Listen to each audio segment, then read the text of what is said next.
Friends of Tifa, kita kembali lagi ketemu dalam channel Tifa and Friends. Ya, sebuah channel yang memperbincangkan tema-tema keindonesiaan, sosial, politik, ekonomi, lingkungan, dan sebagainya yang terkait dengan visi dan misi Yayasan Tifa. Kali ini kita undang Bung Farid Gaban, seorang jurnalis senior, seorang yang punya perhatian sangat intens dalam urusan dengan lingkungan, kampanye lingkungan hidup. Tapi kali ini saya ingin berbincang dengan beliau untuk satu tema yang mungkin tidak terlalu populer ya, tema yang jarang jadi wacana di dalam dunia sosial dan politik, bahkan termasuk ekonomi juga, yaitu apa yang disebut dengan ekonomi yang upaya membangun pertumbuhan ekonomi tetapi dengan pendekatan pro lingkungan. Nah, saya tahu ada dua konsep, yaitu konsep blue economy, tetapi di sisi lain ada konsep green economy. Nah, barangkali bisa kita tanyakan nih pada Bung Farid yang secara intensif mengikuti sini. Bung Farid, apa sih sebenarnya perbedaan konsep blue economy dan green economy? Apa persamaannya, apa perbedaannya? Oke, dalam beberapa tahun terakhir memang muncul ada diskusi bagaimana menyelaraskan antara pembangunan ekonomi dengan sosial dan dengan kelestarian alam ya.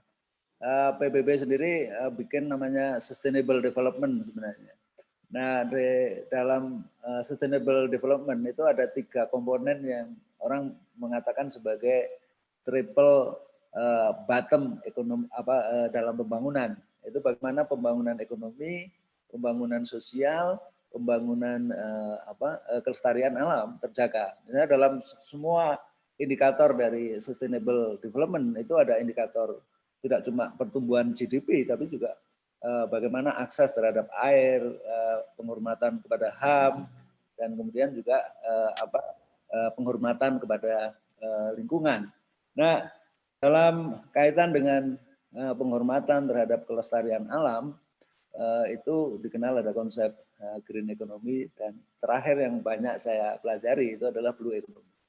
Nah, green economy memang tadi bagaimana salah satunya memproduksi tanaman bahan pangan yang organik, yang sehat dan macam.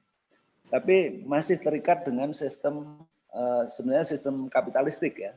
Itu sebabnya kalau dalam green economy itu tidak dipertimbangkan bagaimana makanan sehat justru untuk orang miskin.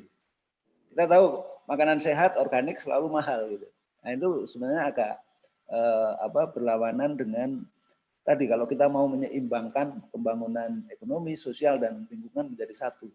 Dalam blue economy itu hal-hal yang murah, hal-hal yang sehat untuk masyarakat itu justru harus semurah mungkin. Ya. Nah, konsep blue economy ini sebenarnya muncul 10 tahun terakhir. Oke. Supaya clear dulu nih. Jadi green economy itu ekonomi pro lingkungan, tetapi realitasnya green economy jadi mahal dalam konteks misalnya mobil listrik sekarang ya. Mobil listrik itu kan hanya dipikirkan listriknya ya, tapi kan bahannya, energinya itu mahal. Kemudian juga misalnya panel surya itu kan mahal itu ya, hanya bisa ini oleh orang-orang yang memang punya kemudian juga sawit itu sebenarnya juga green itu. Sawit itu kan biofuel, itu dari sawit, tapi dia tetap tidak ramah lingkungan gitu. Nah, kalau blue economy lebih jauh lagi dari itu ininya. Jadi kayak sawit kan sering disebut sebagai tonggak dari green economy itu kan tadi biofuel ya. Kemudian surya, kemudian makanan organik. Tapi semua ini menjadi mahal, justru tidak bisa di-afford oleh. Nah, blue economy lebih radikal dari itu semua. Ya. Konkretnya yang konsep blue economy yang bisa misalnya Misalnya menjadi lebih murah untuk makanan organik atau Nah, panen ya. yang bisa lebih murah atau listrik yang lebih murah. Nah, Apakah itu konteksnya?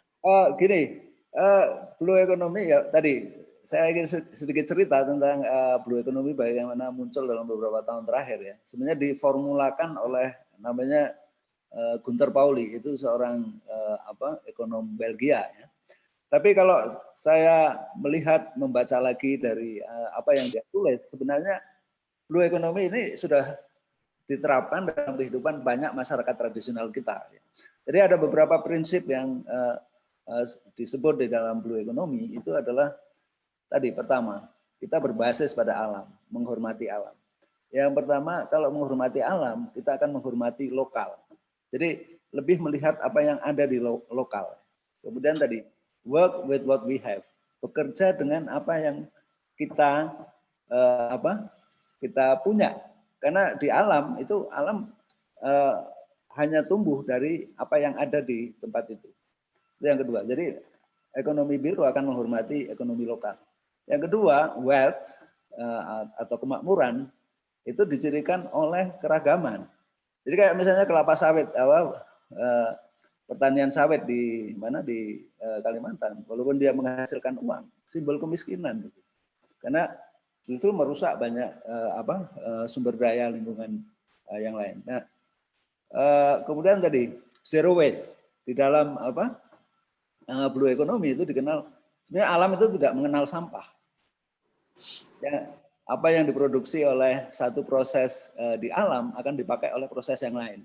Nah, di sini kita akan bicara tentang circular economy atau integrated farming dan segala macam. Nah, efisiensi kalau di dalam ekonomi konvensional itu dicapai lewat economy of scale. Kalau dalam blue economy dicapai lewat economy of scope. Jadi ada dua konsep di dalam efisiensi ekonomi. Yang pertama economy of scale itu kita memproduksi satu jenis barang sebanyak mungkin sehingga murah. Kalau dalam blue economy itu kita justru memproduksi beberapa barang sehingga itu menjadi murah. Karena satu proses bisa menghasilkan beberapa produk. Ambil kata begini, kopi. Kopi itu yang kita minum itu cuma 1%. Tapi ampas kopi, limbah kopi dari biomass dari kopi bisa dipakai untuk menumbuhkan jamur tiram, jamur yang kita bisa makan gitu. Jadi petani kopi tidak cuma menghasilkan kopi, tapi dia juga menghasilkan yang lain-lain. Nah, itu kan menjadi efisien. Jadi tadi hal yang sehat bisa menjadi murah di situ. Karena economy of scope. Ini sebenarnya sesuai dengan konsep Schumacher tadi Anda menyebut Schumacher ya. Kenapa dia prefer pada usaha kecil. Usaha kecil tapi tadi dia memanfaatkan dari economy of scope, berjaringan dan segala macam, koperasi dan segala macam. Kalau yang obsesi selama ini yang dilakukan oleh banyak orang untuk mencapai benda yang murah itu kan economy of scale. Gitu. Tadi sawit itu dibikin jutaan hektar gitu supaya menjadi murah. Tapi juga kerusakannya kita nggak pernah hitung. Gitu. Jadi saya kira itu perbedaan yang paling mendasar. Ya. Jadi tadi saya mengatakan ekonomi biru sebenarnya sudah banyak diterapkan oleh masyarakat tradisional. Bagaimana mereka, misalnya dulu kakek nenek saya di desa, itu dalam pekarangan yang kecil selalu menanam banyak sekali pohon. Ada pohon nangka, jeruk, dan macam-macam. Itu menunjukkan tadi ekonomi of scope, bukan monokultur. Nah, ekonomi monokultur itu adalah ekonomi yang tadi merugikan untuk banyak hal. Ya. Jadi ekonomi yang betul-betul mengambil pelajaran dari alam. Tadi di alam itu ada simbiosis mutualisme. Kemudian sumber energi dalam ekonomi biru, sumber energi yang dianut oleh blue economy, sumber energi terbesar itu bukan surya, tapi gravitasi. Energi gravitasi kita pakai untuk jadi kalau kita bikin larutan dan segala macam, sebenarnya pada dasarnya kita sedang memanfaatkan gravitasi ya, belum lagi seperti mikrohidro dan segala macam. Itu lebih real lagi. Jadi ekonomi yang lebih ramah alam. Dan blue itu bukan dari laut ya, tapi dari planet kita yang biru. Itu dirumuskan oleh Kalau green itu orientasinya darat, green ya, ekonomi, blue ekonomi itu ya, orientasinya laut. ya, Jadi tapi sekarang karena kalau blue planet ya. ya, dalam pengertian ini blue-nya adalah blue planet. Jadi bisa di darat, bisa di laut ya.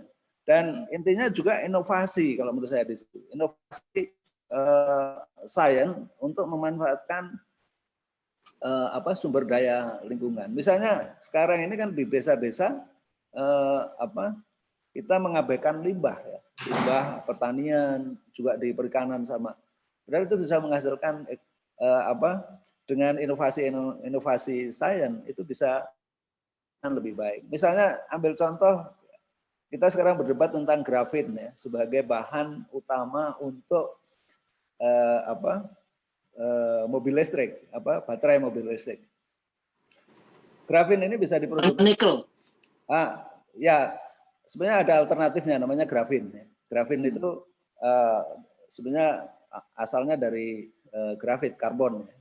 Nah, itu bisa diproduksi dari limbah pertanian, dari sekam padi, dari tempurung kelapa dan semacam. Saya membaca beberapa riset terakhir, memang belum final banget ya. Tapi dalam 3-4 tahun terakhir ini menjadi satu studi yang menarik. Jadi tadi dalam blue economy kita itu memanfaatkan apa yang kita punya. Yang kita punya di desa itu limbah ya limbah, tapi dibarengi dengan tadi inovasi, dengan input sains dan teknologi yang dan biomaterial ya. Sekarang kita banyak mendiskusikan tentang bagaimana cara mengatasi limbah plastik yang begitu luas ya. Kan salah satunya kita harus mencari alternatif dari material baru ya, yang muncul kita bisa bisa produksi dari sumber-sumber hayati. Saya kemarin juga sedang membaca misalnya Indonesia itu kan mengimpor 95% dari bahan obat kita. Ya. Paracetamol dan segala macam itu kita impor dari India, Cina dan segala macam. Padahal di Indonesia ada beberapa yang tadi yang diimpor dari Cina, dari segala macam itu ada dalam tanaman-tanaman kita. Gitu. Tapi ini nggak pernah disetujui dengan sangat mendalam. Jadi ketergantungan kita pada impor yang sangat tinggi dan semacam sebenarnya tidak beralasan. Karena kita punya sumber daya yang begitu luas. Tadi kalau kita bicara sumber daya alam Indonesia, jangan terpaku pada emas, batu bara, dan itu. Tapi pada sumber hayati. Sumber hayati itu sangat ini. Saya masih ingat Profesor MTZ. Kebetulan beliau yang juga menerjemahkan buku, memberi pengantar buku Schumacher ya, Small is Beautiful. Dia menyarankan untuk mengembangkan riset-riset, terutama riset-riset yang berkaitan dengan riset-riset hayati. Melanjutkan sebenarnya apa yang sudah dilakukan oleh Belanda. Belanda dulu punya banyak sekali lembaga riset yang kaitannya sama botani, sama pertanian dan semacamnya. Dan kita intinya sebenarnya kita bisa swasembada pangan, energi dan semacam dari alam kita sendiri dengan cara kita sendiri. Lagi-lagi tadi blue economy itu menumbuhkan swasembada karena tadi work with what we have. Kita tidak bergantung pada investasi luar, pada orang lain dan sebagainya. Tapi pada dari apa yang kita punya. Ya, sebenarnya prinsipnya memang itu ya, kembali ke alam ya. Jadi bagaimana kalau ini industrialisasi kapitalistik ini kan mengeksploitasi alam. Nah, blue economy ini mencoba mengejawantahkan bagaimana bersama-sama alam membangun kesejahteraan gitu. Ya, saya kok punya feeling ya, karena paradigma saya saintifik ya, ke depan sains itu akan banyak membantu dalam proses itu ya. Artinya memang seperti tadi yang Anda bandingkan ya, perbedaan green economy dan blue economy. Green economy sejauh ini masih mahal ya. Panel surya, baterai listrik untuk mobil dan sebagainya, makanan organik.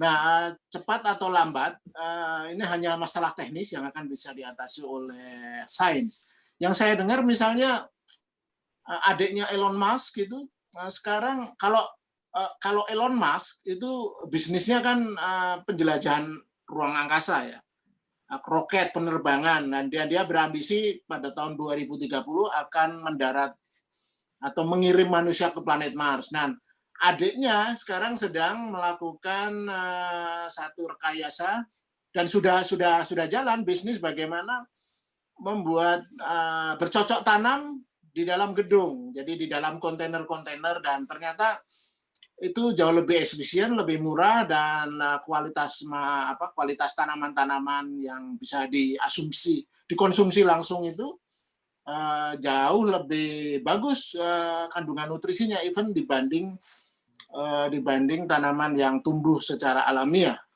Nah, bagaimana dengan Indonesia menurut Anda? Apakah saya nggak tahu ini masuk wilayah kementerian mana ya? Apakah Kementerian Lingkungan atau Kementerian Riset dan Teknologi, untuk apakah ada perhatian yang serius dari pemerintah untuk mencoba mengimplementasikan apa yang disebut ekonomi biru itu satu pertanyaan. Yang kedua, atau mungkin Anda mengetahui ada sektor swasta, corporate yang serius sektor swasta Indonesia yang serius terjun di bidang ini, ekonomi biru ini? Sebenarnya kalau di Indonesia belum ada ya. Guntur Pauli 2 kali datang ke Indonesia pada masa SBY pada waktu itu ya. Tapi pada waktu itu pemerintah nangkepnya juga cuma tadi, bagaimana di laut, dan itu pun nggak diterapkan. Jadi sebenarnya prinsip-prinsip yang ada di dalam ekonomi biru ini tidak ditangkap oleh pemerintah, bahkan saya kira tidak dipahami oleh pemerintah. Nah, saya kebetulan sekarang ini juga di Dewan Riset Kabupaten di Wonosobo ya, dan itu memang kalau itu sudah betul-betul clear, saya juga beberapa teman itu yang betul-betul memang kita mau coba implementasikan lah. Sebenarnya bagaimana mempengaruhi pemerintah di level lokal, karena tadi keyakinan kita sebenarnya yang lebih penting itu juga yang di level lokal sebenarnya. Bagaimana tadi ekonomi biru punya perhatian yang besar justru di ekonomi lokal, walaupun itu bisa diterapkan di level nasional. Kalau menurut saya ini kita bicara sebenarnya tidak cuma 1 atau 2 kementerian sebenarnya. Ini tentang mindset. Ya, mindset besar ya. Bagaimana membangun ekonomi sejalan dengan lingkungan, dengan alam. Gitu. Dan saya kira apa yang tadi Anda sampaikan soal sains itu punya peran penting ya, walaupun saya nggak membayangkan sains yang terlalu jauh sebenarnya. Kalau kita lihat di dalam pertanian itu ilmu botani, mikrobiologi dan semacam itu kita bahkan belum eksplor. Ya tadi ya, botani aja, apa jenis tanaman dan semacam kita belum eksplor. Jadi bahkan kalaupun kita nggak usah terlalu jauh seperti kalau tadi pertanian yang Anda sebut itu, pertanian di Belanda sekarang sudah seperti itu. Mereka bikin rumah kaca yang sepanjang tahun bisa bisa menghasilkan tanaman ya dan semacam. Indonesia saya kira tidak perlu, kita masih punya relatif lahan yang luas ya, juga dari sisi iklim apapun kita misalnya. Tapi kita belum memanfaatkan tadi sains dengan cukup maksimal. Menurut saya tadi nggak usah terlalu jauh, tapi misalnya tadi ilmu tentang botani, mikrobiologi, bagaimana membuat pupuk yang lebih ramah alam. Karena ini salah satu ancaman terbesar ini kan sekarang pupuk kimia yang menghabisi serangga, menghabisi dan membuat keragaman hayati kita turun.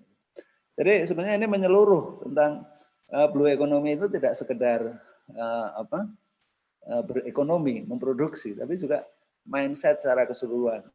Misalnya tadi mindset pemerintah, mindset presidennya ya, agar semua kementerian digerakkan untuk mendukung program ini kalau memang program ini menjadi prioritas. Saya mau ambil contoh, Guntur Pauli itu diminta oleh Argentina ya. Argentina itu negeri yang 2 kali dinyatakan default oleh IMF. Jadi secara teknis bangkrut ya. Guntur Pauli diminta untuk dia punya ide enggak tentang restart ekonomi baru dengan konsep blue economy. Dia sudah bikin konsepnya itu. Mulainya dari mana? Dari hal-hal yang simpel, mengelola limbah untuk menghasilkan protein. Jadi limbah-limbah pertanian ini kan bisa menumbuhkan namanya maggot ya, maggot belatung ya. Belatung ini sumber protein yang sangat banyak untuk pakan ternak, bahkan untuk dimakan manusia langsung juga bisa setelah dikeringkan. Tapi intinya dari limbah pertanian kita yang banyak aja, itu sudah bisa generate satu protein yang bernilai gitu loh, dan murah gitu loh sebenarnya. Nah, Guntur Pauli menyusun format nasional dari hal-hal yang simpel tadi, konsep tentang blue economy. Saya nggak tahu ini diterapkan oleh pemerintah di sana, tapi saya punya bukunya bagaimana dia step by step membangun ekonomi nasional baru dari blue economy sebenarnya. Saya beberapa kali nonton film dokumenter terkait hal ini yang negara tetangga kita Singapura ya. Ini negara kecil kan, jadi karena lahan mereka terbatas, mereka harus kreatif dalam hal pemanfaatan limbah, termasuk pemberdayaan cocok tanam untuk menyediakan sayur mayur dan makanya agar mereka tidak tergantung dari impor. Setahu saya mereka sudah melakukan itu bertani di kota atau di. Nah mungkin ada baiknya kalau Indonesia meniru Singapura itu. Pasti kita tahu Singapura itu kan negara yang smart ya, negara kecil yang karena wilayah yang terbatas, jadi mereka harus kreatif mengatasi lahan itu.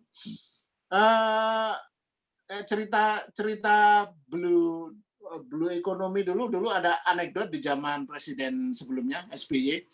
Itu blue energy. Blue energy, ya itu sangat kejadian bagaimana ketidakpahaman pemerintah presiden dalam hal ini dikerjain oleh oknum yang memanfaatkan ignorance bahwa bisa membuat energi dari air ya. Moga-moga itu tidak terjadi di pemerintahan yang sekarang.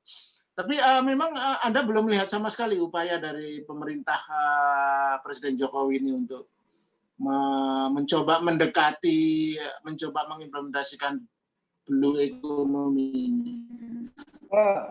Saya belum lihat ya. Jadi terutama tadi karena mindset ya.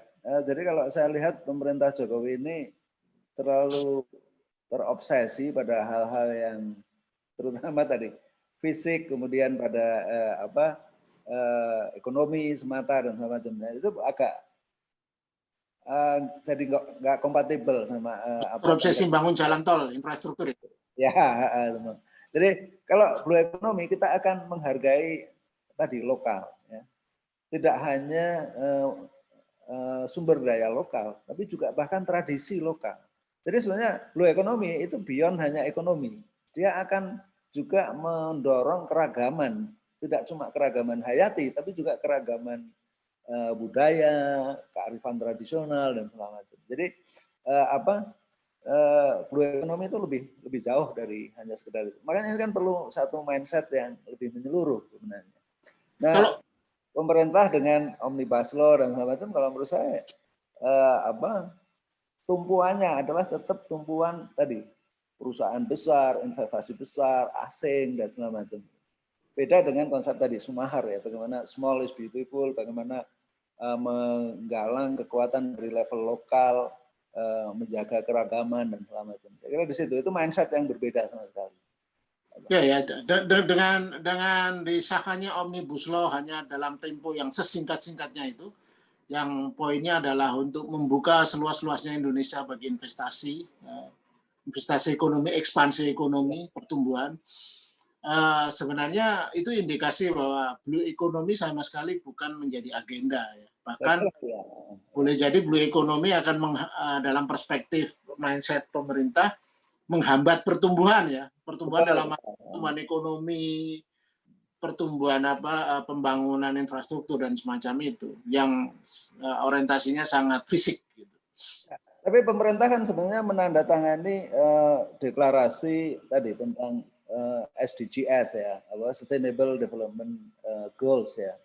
Tidak cuma tadi pertumbuhan GDP, tapi di situ juga tentang masalah sosial, penghormatan pada HAM, keragaman, kemudian juga tentang perlindungan alam. Dan menurut saya kalau pemerintah mau konsekuen dengan itu, mereka harus melihat tadi konsep seperti blue economy tadi. Dan blue economy itu sebetulnya kalau kita nggak usah sebut misalnya tadi Guntur Pauli, kita mencoba menengok lagi, belajar lagi dari masyarakat tradisional. Nah ini menarik ya. Jadi 5 tahun yang lalu Dandi Dwiaksono itu keliling Indonesia itu sebenarnya diilhami oleh perjalanan saya setelah 5 tahun sebelumnya. Tema yang dia buat adalah Indonesia Biru. Itu memang kebetulan waktu itu diskusi sama saya bilang, dan kalau kamu mau keliling Indonesia mengikuti saya, coba amati dari perspektif blue economy. Salah satu yang dibuat oleh Dandi adalah dokumenter-dokumenter yang menyangkut suku-suku tradisional. Seperti bagaimana Cipta Gelar itu swasembada pangan. Bagaimana Baduy mengelola ekonomi. Bagaimana Mahuse, suku-suku Dayak itu mengelola ekonomi. Kita tidak persis akan kembali ke masa itu, ya, tapi ada banyak sebenarnya pengetahuan-pengetahuan yang kita bisa gali, olah untuk kita terapkan sekarang. Ditambah lagi tadi dengan sains tadi. Jadi sains yang kaitannya sama biologi ya, biomaterial, mikrobiologi, biokimia, hampir semua ini adalah sangat dibutuhkan di dalam pertanian dan pengolahan. Ya, baik. Ya. Pertanyaan terakhir nih, kira-kira untuk level personal atau paling nggak level family, adakah tips yang bisa Anda sampaikan bagaimana untuk keluarga-keluarga yang hidup di kota? Karena kan Anda sekarang hidup di desa, jadi Anda bisa menerapkan itu mudah. Nah kalau di kota ini kan tidak mudah, tapi kira-kira minimal keluarga yang bisa pro blue economy apa yang mesti dilakukan sebenarnya? Kita ada indikasi bagus, misalnya sekarang belanja tidak boleh memakai plastik ya, tas kresek. Itu yang di negara maju kan sudah sekian belas puluh tahun hilang. Dulu mereka selalu menggunakan kertas kan untuk bungkusan pembelian barang-barang di department store, convenience store. Nah, mulai Juli tahun lalu kan pemerintah paling nggak di Jakarta atau di Indonesia ya melarang penggunaan tas plastik. Itu satu. Tapi saya ingin tahu tips Anda untuk pada level keluarga apa yang mesti dilakukan agar mulai familiar untuk menerapkan blue economy itu. Oke, yang pertama sebenarnya kalau kita bicara tentang plastik ya, karena itu sekarang menjadi problem besar ya. Hampir semua benda di sekitar kita itu kan plastik ya. Salah satunya kalau kita mau mengurangi itu adalah sebenarnya menerapkan apa yang disebut local to local. Jadi apa yang diproduksi secara lokal dikonsumsi secara lokal. Sehingga kita nggak memerlukan kemasan, nggak memerlukan plastik dan lain-lain. Salah satunya terutama di pangan ya. Nah kalau untuk keluarga-keluarga di kota, saya kira yang pertama sekarang sebenarnya ada tren juga urban farming ya, atau hidroponik ya. Kita nanam sayur aja dulu di lahan yang sangat 3 meter, 2 meter sudah cukup untuk kebutuhan sehari-hari sayur dan lain-lain. Bahkan sebenarnya saya juga sedang eksperimen nanam padi di polybag, itu juga bisa gitu sebenarnya. Cuma 50 meter persegi itu juga sudah bisa memenuhi ini. Jadi sebenarnya kalau di level keluarga dan macam hal-hal seperti itu yang bisa kita lakukan dalam konteks tadi blue economy. Blue economy itu pokoknya memanfaatkan apa yang tersedia dan sumber daya yang minimal sebenarnya. Tapi untuk menghasilkan sesuatu yang lebih. Kemudian sebenarnya saya nggak tahu, mungkin enggak itu misalnya orang-orang punya ayam sendiri atau punya ini sendiri sehingga kebutuhan itu sebagian sudah bisa terpenuhi di sini. Atau kalau di pemerintahan kota ya mungkin kayak di Jakarta, saya melihat Jakarta itu kan banyak wasted itu kayak gedung-gedung dan macam itu. Kalau dibikin tadi untuk hidroponik untuk apa itu menurut saya cukup luas ya. Tapi lagi-lagi kalau level keluarga saya kira tadi kembali ke simplicity kalau menurut saya. Bahkan juga termasuk sebenarnya bagaimana lifestyle kita menjadi lebih simpel. Sebenarnya lagi-lagi ini saya dapat filosofi ini kan dari Schumacher. Schumacher belajar dari orang namanya Henry Thoreau. Henry Thoreau itu bilang kalau hidup kita itu sederhana, alam semesta ini menjadi sederhana semua. Banyak problem kita bisa selesaikan ketika kita menyimpelkan lifestyle kita. Mulai mengurangi tadi. Cara mengurangi plastik ya seperti itu. Sebenarnya pada dasarnya mengurangi konsumerisme sebenarnya. Nah itu juga salah satu yang ekonomi biru menyeluruh tentang sampai seperti itu. Kemudian apa yang paling prinsipil sebenarnya? Kalau Sumahar itu kan tujuan pembangunan itu bukan multiplikasi keinginan, bukan menggandakan keinginan, tapi purifikasi dari karakter sebenarnya. Nah, hal-hal yang spiritual ini akan sangat berpengaruh dalam ekonomi, dalam kegiatan saya. Blue ekonomi menyeluruh sampai ke situ, hal-hal yang bahkan spiritual. Ya. Ya, saya kira menarik itu. Saya setuju sekali itu poin-poin yang penting yang filosofis itu ya. Artinya poinnya sebenarnya satu hal aja. Kalaupun mau menerapkan blue economy tidak secara implementatif seperti berusaha nanam singkong sendiri, nanam beras, itu minimal mengurangi itu tadi keinginan, sikap konsumerisme ya. Ya. Tidak harus setiap kali ke mall untuk membeli sesuatu. Bisa aja kita ke mall untuk jalan-jalan aja tanpa bersifat konsumtif. Ya. Nah, mungkin itu pesan yang menarik bagi kita semua. Paling nggak bagi saya juga yang sangat orang kota yang tinggal di samping. Terus. Kecenderungannya seminggu 2-3 kali ke mall. Keinginan untuk membatasi membeli sesuatu, belanja, menjadi konsumeris itu yang paling penting. Baik, terima kasih atas uraian wawasan yang menarik tentang blue economy. Kita harus akhiri perbincangan ini. Friend of Tiva, demikian perbincangan dengan Bung Farid Gaban. Kita akan bertemu lagi dalam kesempatan lain dengan tema lain di channel Tiva and Friend. Salam.